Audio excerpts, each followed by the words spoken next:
My name is Emily Parker. I'm 31 years old. If anyone had told me that my own parents would one day treat me as if I were nothing more than a stranger, I would have laughed in disbelief. But that moment arrived one Sunday evening, right at our family dinner table. The roast chicken was still warm, glasses of wine half full, when my mother laid down her fork and spoke with chilling calm. "This house belongs to your sister now. You have no place here anymore." Her words cut through the air like a knife.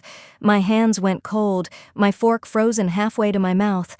My father kept his eyes down, refusing to meet mine, while Jessica, my older sister, sat back with a quiet smirk, as if she had been waiting her whole life to hear those words spoken aloud.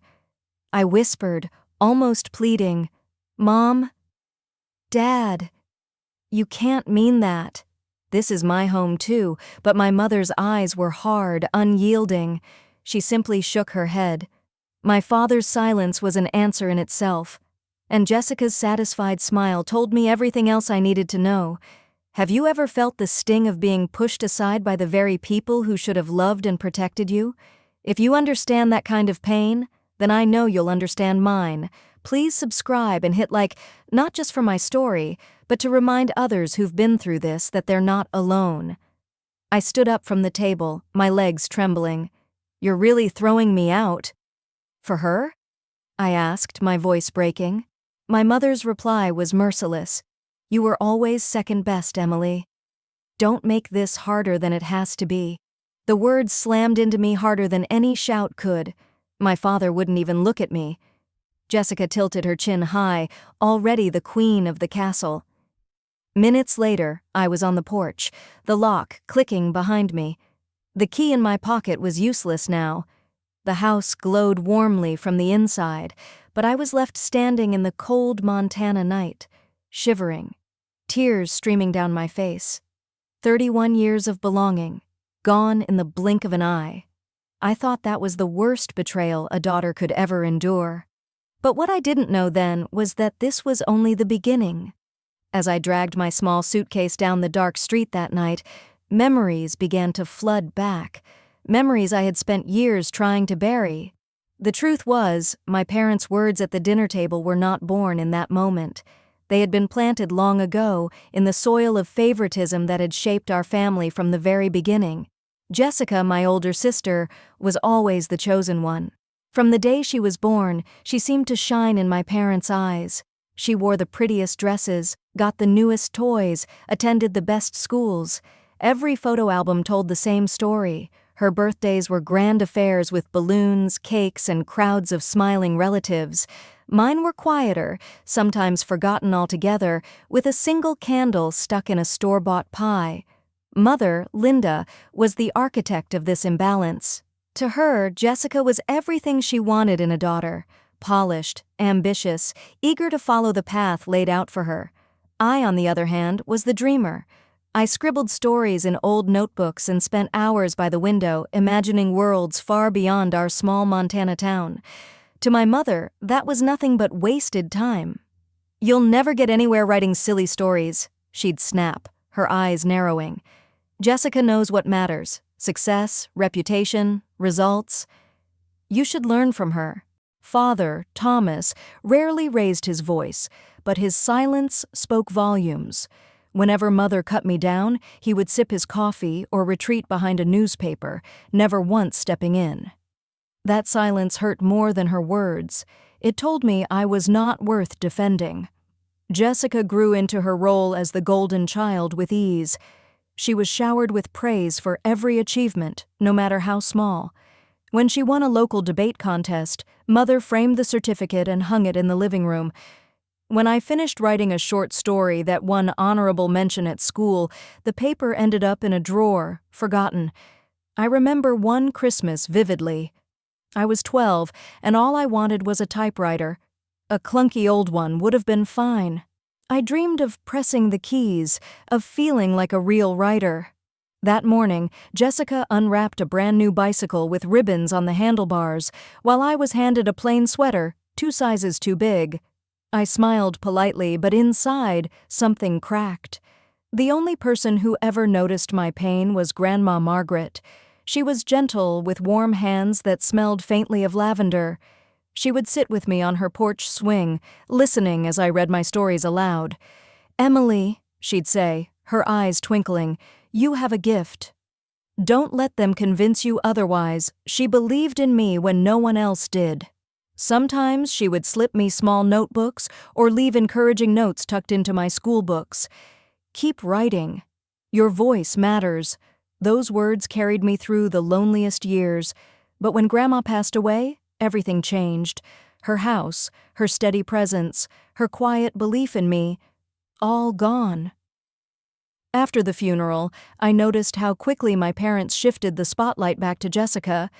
It was as if my grief didn't matter, as if my bond with Grandma had never existed. Living in that house became like walking through a museum where every exhibit was dedicated to my sister. College brochures for Jessica stacked on the counter, Mother boasting to neighbors about Jessica's internships, Father nodding proudly at every mention of her name. I became invisible. Even as adults, nothing changed. Jessica was always the investment, and I was the disappointment. I worked part-time jobs while trying to keep my writing alive, and every rejection letter I received was met with Jessica's smirk and Mother's cutting tone. "See? We were right about you. That's why the words at the dinner table cut so deep. This house belongs to your sister now. You have no place here anymore." It wasn't just about losing 4 walls and a roof. It was the culmination of a lifetime of being treated as second best. I spent that night in a cheap motel, staring at the cracked ceiling, clutching my grandmother's old scarf for comfort. Her voice echoed in my memory. "One day, they'll try to break you. Don't let them." At the time, I thought the breaking had already happened. I didn't yet realize the second betrayal was waiting for me, hidden in the very inheritance Grandma had meant to protect me with. The motel room smelled faintly of bleach and loneliness. I sat on the stiff mattress, scrolling through my phone, desperate for some sense of control. When I opened my banking app, my stomach twisted. The joint savings account, my emergency lifeline, was empty. Every single dollar was gone. At first, I thought it was a mistake. I called the bank, my voice trembling as I clutched the phone. The clerk's response was steady but merciless.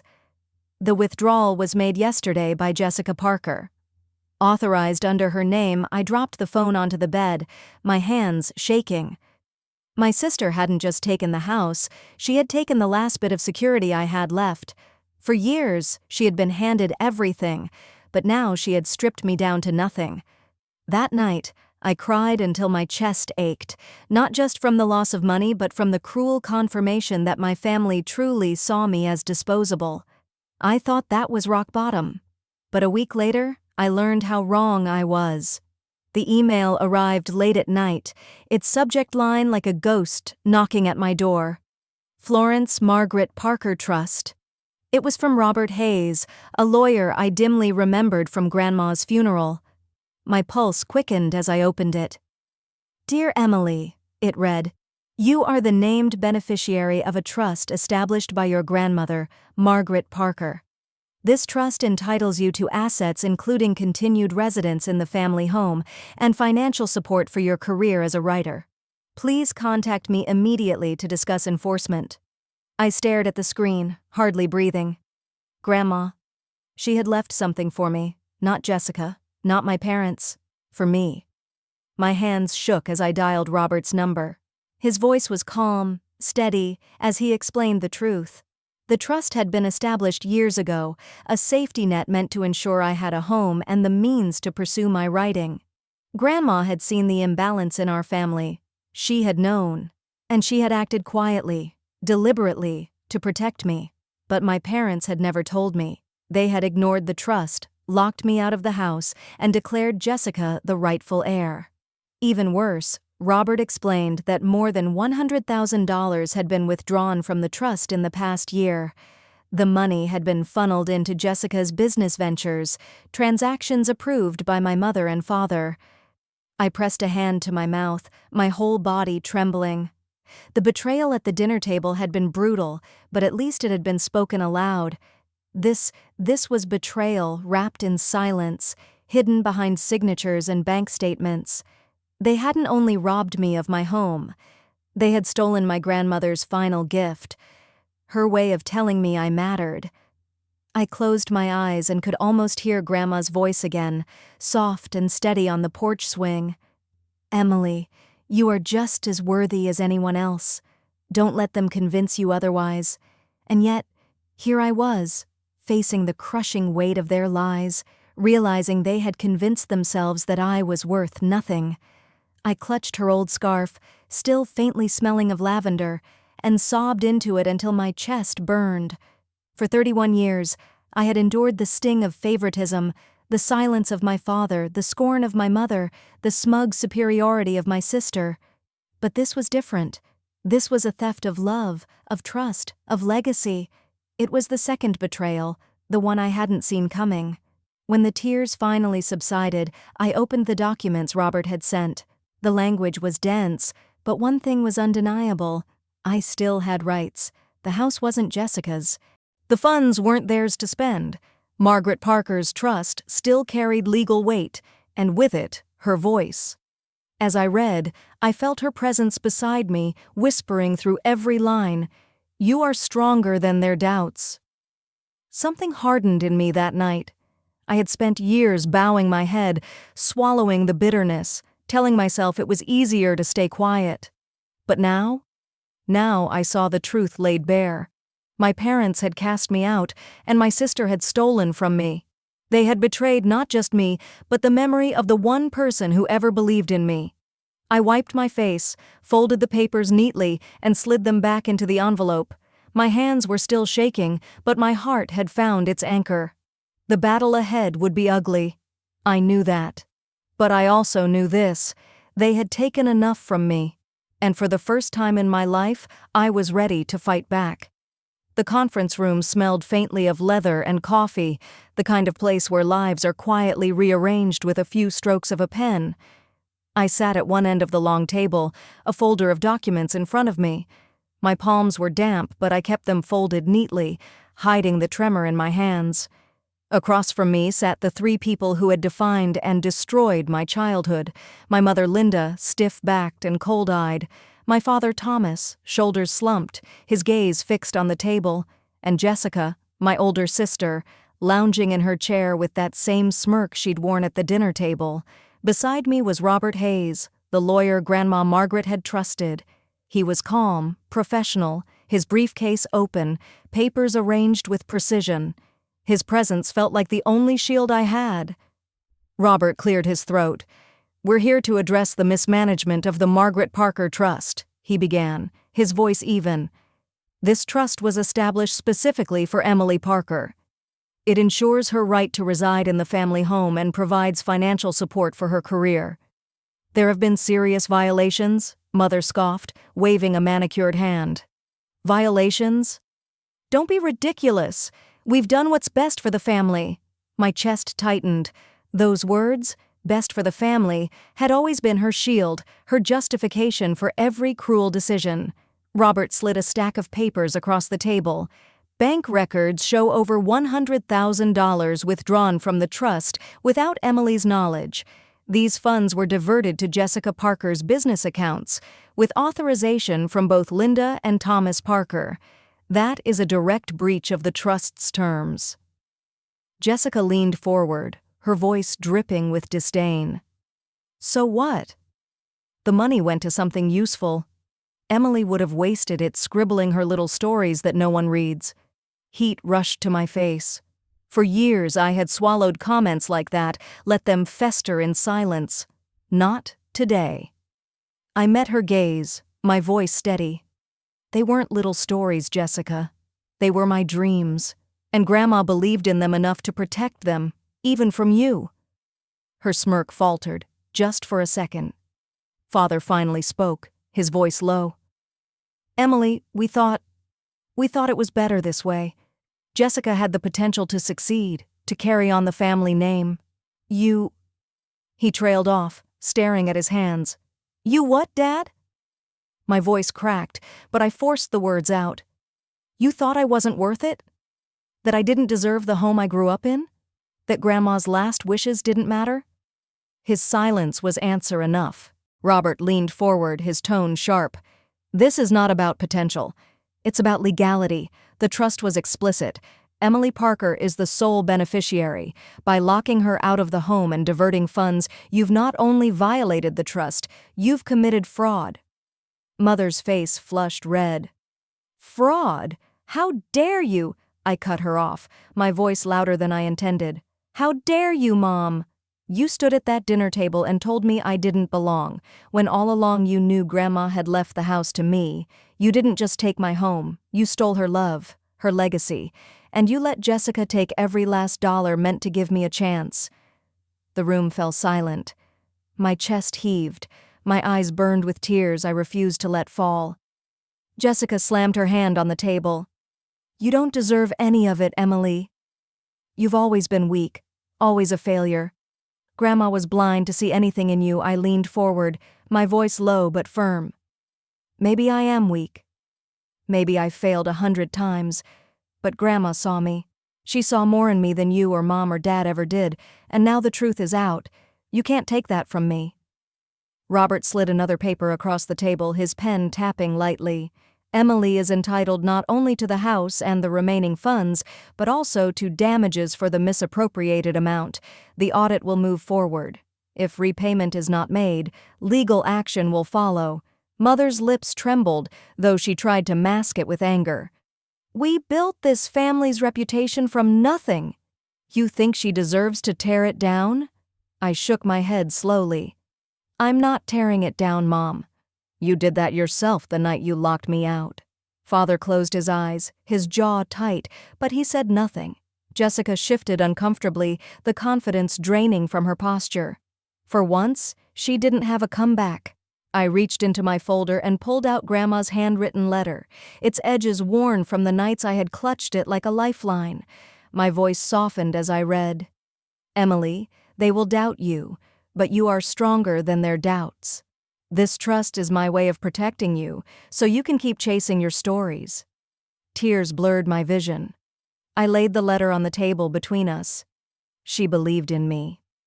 And you betrayed her as much as you betrayed me. The silence in the room was deafening. For the first time, I saw something flicker in my father's eyes. Shame. My mother looked away, her face tight with fury. Jessica sat rigid, her knuckles white on the table's edge. Robert broke the silence. Emily's decision is final. She will reclaim the property, the funds, and pursue damages. If you resist, we'll see you in court. I gathered the documents, my hands no longer trembling. Standing, I looked at the three of them one last time. You threw me out because you thought I was second best. But Grandma knew better, and now so do I. As I walked out of that room, the weight on my chest felt lighter. Not gone, but lighter. I hadn't just defended my rights. I had defended Grandma's memory, and finally, my own worth. 2 weeks later, the documents were signed, stamped, and sealed. The Margaret Parker Trust was enforced, and the house that my parents had locked me out of was no longer theirs to control. By law, it belonged to me. But I didn't want it anymore. I couldn't imagine walking those hallways again, smelling the faint scent of my mother's perfume, or hearing the echo of Jessica's laugh in the kitchen. That house no longer felt like a home. It felt like a crime scene. Instead, I accepted the apartment in Missoula that Grandma had designated as an alternative property. It was smaller, humbler, but it was mine. The day I turned the key in its lock for the first time, I stood in the empty living room, sunlight streaming through bare windows, and felt a strange mix of triumph and sorrow. Freedom often comes wrapped in loneliness. I set my battered suitcase down and whispered to myself, "You're finally safe." Meanwhile, the ripple effects of the truth spread quickly back to my family. The audit revealed every unauthorized withdrawal from the trust. My parents were ordered to repay the money they had siphoned into Jessica's ventures, and the whispers in town grew louder.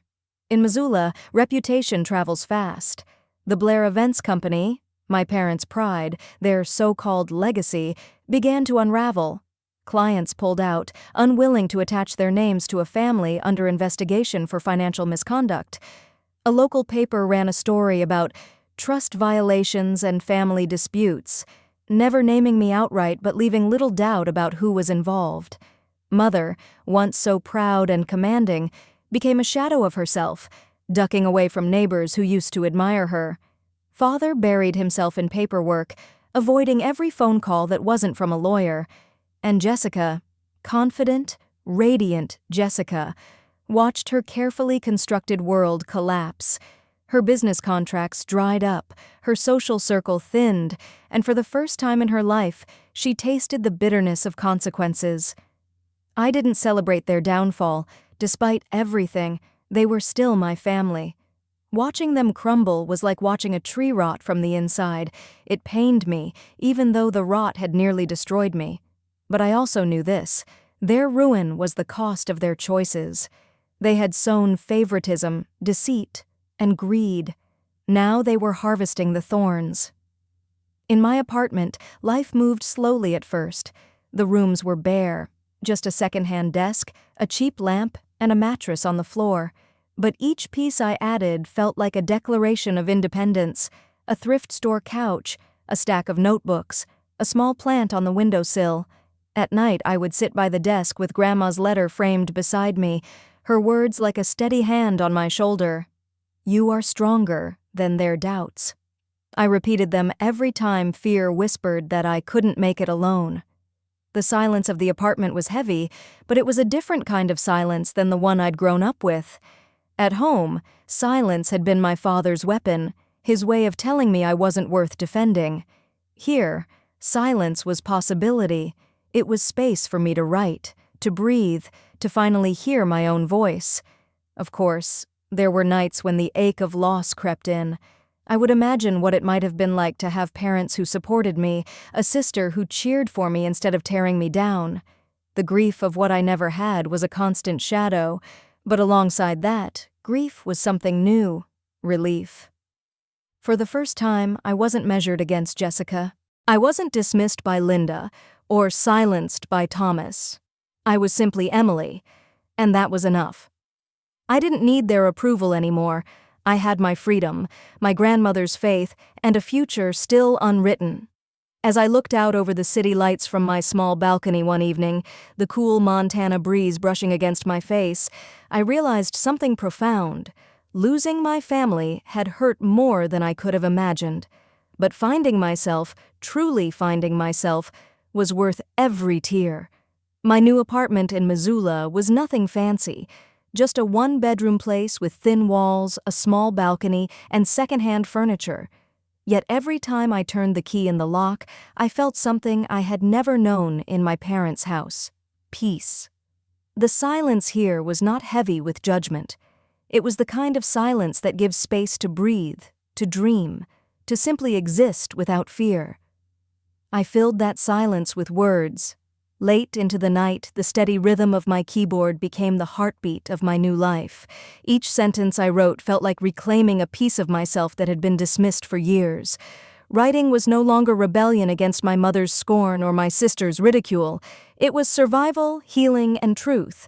It was at a local writing workshop that I met Levi, a young director who loved stories with raw emotion, and Anna, a producer whose laughter could soften any room. At first, I kept my distance. Years of being told I wasn't good enough had carved deep scars, and trust didn't come easy. But they kept showing up, listening to my drafts, encouraging my revisions, and most of all, reminding me that my words mattered. Soon, our late-night conversations turned into collaboration.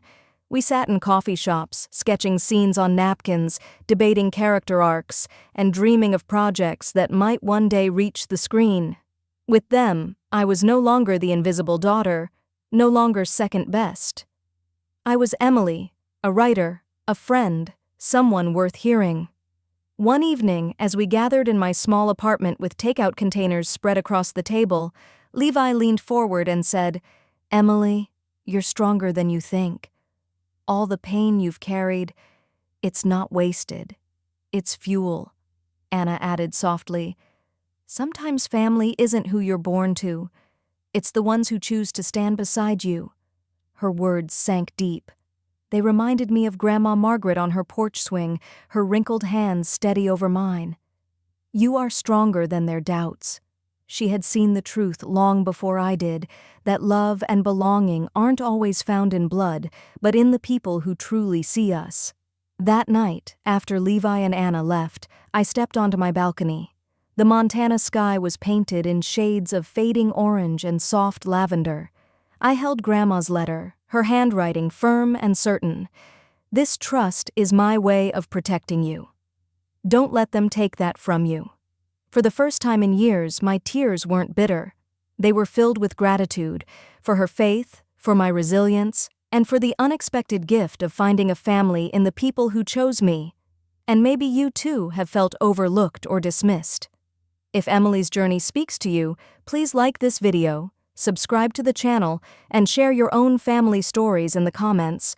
Because healing often begins the moment we dare to speak the truth aloud, I no longer measure myself by the family who betrayed me.